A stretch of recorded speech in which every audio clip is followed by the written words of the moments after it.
নমস্কার, কেমন আছেন সবাই? দ্য বং লাবণী ইউটিউব চ্যানেলে আমার আরও একটি নতুন ব্লগে তোমাদের সকলকে স্বাগত জানাই। আমি আজকে বানাতে চলেছি নতুন একটা রেসিপি। সেটা হলো যে পালং শাক দিয়ে পরোটা, আর সাথে রয়েছে জীবনে নতুন নতুন রেসিপি ট্রাই করাটা কিন্তু জরুরি। নতুন নতুন রেসিপি কার না খেতে ভালো লাগে বলো? চলো তাহলে স্টার্ট করি।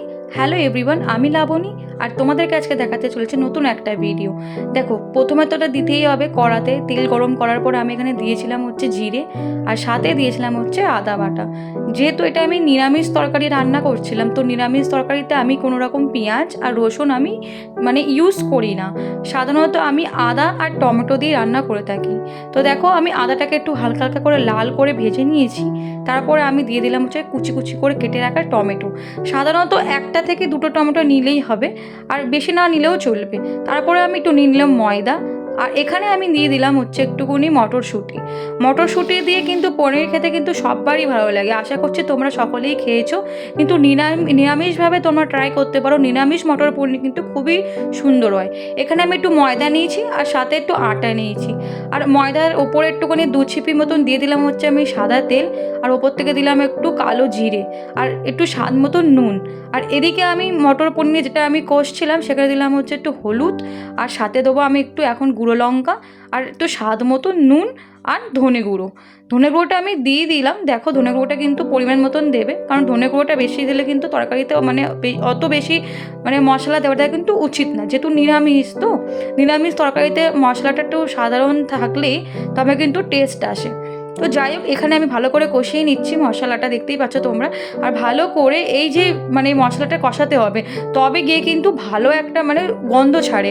আর আমি একটু উনানের আঁচটা একটু জোরে করে দিলাম, আর সাথে দেখো আমি এখানে মেখে নিচ্ছি হচ্ছে ময়দা, আটা, আর তেল, আর কালো জিরে।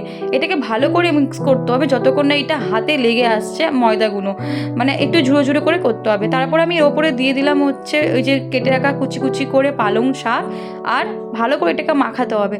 আর একটু একটু করে জল দিয়ে দিয়ে কিন্তু মাখাতে হবে, কারণ পালং শাক থেকে কিন্তু এমনিতেই জল ছাড়ে। তো বেশি জল ছাড়লে আবার একটু অসুবিধা আছে, আটাটা বেশি পাতলা হয়ে যাবে আর ঢলঢল হয়ে যাবে। এখানে আমার মশলা কষানো হয়ে গিয়েছিলো। তারপর আমি এখানে একটু হালকা করে জল দিয়ে দিলাম। জল দিয়ে একটু মটরশুঁটিগুলো একটু সিদ্ধ করতে দিলাম। মটরশুঁটিটা একটু সিদ্ধ একটু টাইম লাগে, তাই আমি এখানে সিদ্ধ করার জন্য একটু জল দিয়ে দিলাম। জল দিয়ে একটু মশলাগুলোকে ভালো করে একটু ফুটিয়ে নেবো জলের সাথেই। এখন কিন্তু আমি কিছুই দেবো না, দেখতে পাচ্ছ কিন্তু খুব ভালোভাবে কিন্তু তরকারিটা আমার ফুটে এসেছে। মশলাটা বেশ ভালো করেই লাল লাল হয়ে এসেছে চারপাশ থেকে, দেখতেই পাচ্ছ তোমরা, খুব সুন্দর একটা কালার এসছে। আমি কিন্তু মশলা কমই ইউজ করেছি। আর ওপর থেকে দিয়ে দিলাম হচ্ছে কেটে রাখা পিস করে পনিরের পিসগুলো কিন্তু পরিমাণ মতন রাখতে হবে, বেশি ছোট না বেশি বড় না, মাঝারি সাইজে রাখতে হবে।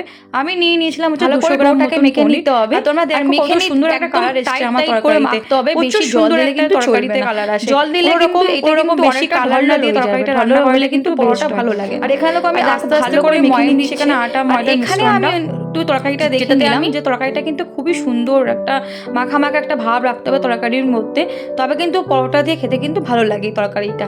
দেখো, সবসময় কিন্তু আমরা মাছ মাংস বাঙালি ঘরে আমরা খেতেই থাকি, কিন্তু কখনো কখনো একটু নিরামিষ খাওয়াটা কিন্তু ভালো। আর বৃহস্পতিবার দিন যদি বাড়িতে পুজো হয়, যাদের বাড়িতে পুজো হয় বৃহস্পতিবার দিন, তোমরা সকলে নিরামিষ খাওয়া আশা করি।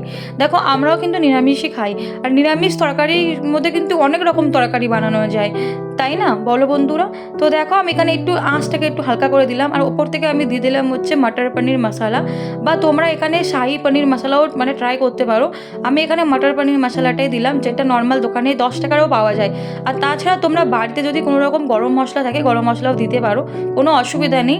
অনেকের কাছে মটর পনির মশলাটা কিন্তু অ্যাভেলেবেল নাও হতে পারে, তাতে কোনো যায় আসে না। তোমরা এখানে কোনো রকম মশলাটা দিলেও চলবে। তো একটু লিখে নিলাম, আর এখানে আমি বড় বড় করে কেটে নিতে হবে। দেখো, নর্মাল যখন আমরা পরোটা বানাই আমরা রুটির মতনই নিই, রুটির মতন ডোটাকে নিই, কিন্তু না, এখানে যেহেতু পরোটার মধ্যে এটা পালং শাক মেশানো আছে, তাই এখানে একটু বড় বড় করে ডো নিতে হবে, আর একটু বেশি করে ময়দা দিয়ে ভালো করে এটাকে বেলতে হবে। দেখো কত সুন্দর করে কিন্তু আমি বেলে নিচ্ছি, তোমরা দেখতেই পাচ্ছ যে এখানে একটু বেশি বেশি করে ময়দাটা নেওয়া হচ্ছে, আর সাথে এটা বেলে নেওয়া হচ্ছে, কারণ জল ছেড়ে যায় না পালং শাক দিয়ে। পালং শাক থেকে কিন্তু খুবই অতিরিক্ত পরিমাণে জলটা ছাড়ে, যাতে জল না ছাড়ে সেই কারণে বেশি করে ময়দা দিয়ে এটাকে এটাকে বেলে নিতে হবে, সুন্দর করে গোল গোল করে বেলে নিতে হবে। আর দেখতেই পাচ্ছ ওখানে খুব দারুণ এটা বেলছেও। আর আমার কিন্তু পালং শাক দিয়ে পরোটা খেতে কিন্তু খুবই ভালো লাগে। তারপরে আমি এখানে এটা দিয়ে দিলাম তাওয়ার ওপরে, তাওয়াটা হালকা গরমই হয়েছিল, হালকা হালকা গরম তাওয়ার মধ্যে আমি এটাকে দিয়ে দিলাম।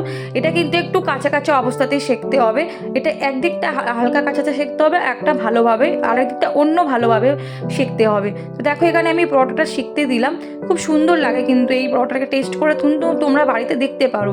এখানে আমি দ্বিতীয় পরোটাটা আমি এখানে বেলছি, তোমরা দেখতেই পারছো, এটাও কিন্তু সেমভাবে আমরা এটা বেলছি। চলো তোমরা এটা দেখতে থাকো, ততক্ষণ আমি এখানে তরকারিটা দেখে নিই। সাধারণত আমরা সাদা তেল দিয়েও পরোটা বানাই, কিন্তু এই পালং শাকের পরোটাতে কিন্তু ঘি দিয়ে কিন্তু অনেক টেস্ট লাগে। তোমরা যারা বাড়িতে এটা ট্রাই করবে, তোমরা এটা সাদা তেল দিয়েও ভাজতে পারো, তাছাড়া যদি বাড়িতে ঘি রাখা থাকে তাহলে ঘি দিয়েও ভাজতে পারো। দেখো ঘি কিন্তু আমরা অল্পই দিয়েই ভাজি, একটুকুনি ঘি দিলে কিন্তু অনেকটাই তেলের মতনই হয়ে যায়, দেখতেই পাচ্ছ। ঘি দিলে তবে কিন্তু এটার টেস্ট তোমরা বুঝতে পারবে। ঘি দিয়ে পরোটা খেলে কিন্তু সত্যিই খুব ভালো লাগে। দেখো কত সুন্দর করে আমি এপিড ওপিড দু পিঠটা আমি ভালো করে সেঁকে নিচ্ছি, যতক্ষণ না এটা একটু হালকা লাল লাল একটু একটু গাঢ় গাঢ় সবুজ ভাব চলে আসছে, ততক্ষণ এটা ভাজতে হবে তাওয়ার মধ্যে।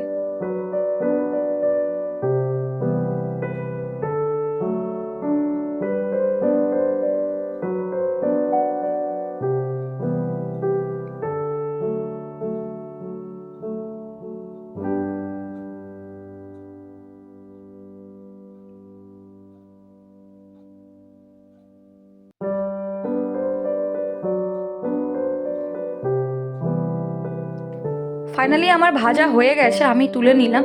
দেখো কত সুন্দর কালার এসছে, আর দেখতে কিন্তু বেশ সুন্দরও লাগছে। চলো আমি এরম করে করে সব কটা পরোটাগুলো আমি ভেজে নিই, আর তোমরা দেখতেই থাকো। শীতকাল আসলে কিন্তু আমরা অনেক রকম পরোটা ট্রাই করে থাকি, যেমন হচ্ছে আলুর পরোটা, ফুলকপি দিয়ে পরোটা, কোনো কোনো জায়গায় তো আবার মানে মূলো দিয়েও পরোটা বানায় দেখেছি, বিভিন্ন রকম মেথি শাক দিয়ে পরোটা, অনেক রকম মানে সিস্টেমে কিন্তু পরোটা বানানো যায়, অনেক রকম ওয়েতে, অনেক রকম মানে রেসিপি দিয়েও কিন্তু পরোটা বানানো যায়। কিন্তু কখনো কখনো কিন্তু অনেক রকম খাবার খেতে ইচ্ছা করে, তাই না বলো শীতকালে? তো যাই হোক, আমি এখানে পরোটাগুলোকে ভেজে নিলাম একটা একটা করে, তোমরা দেখতেই পাচ্ছ।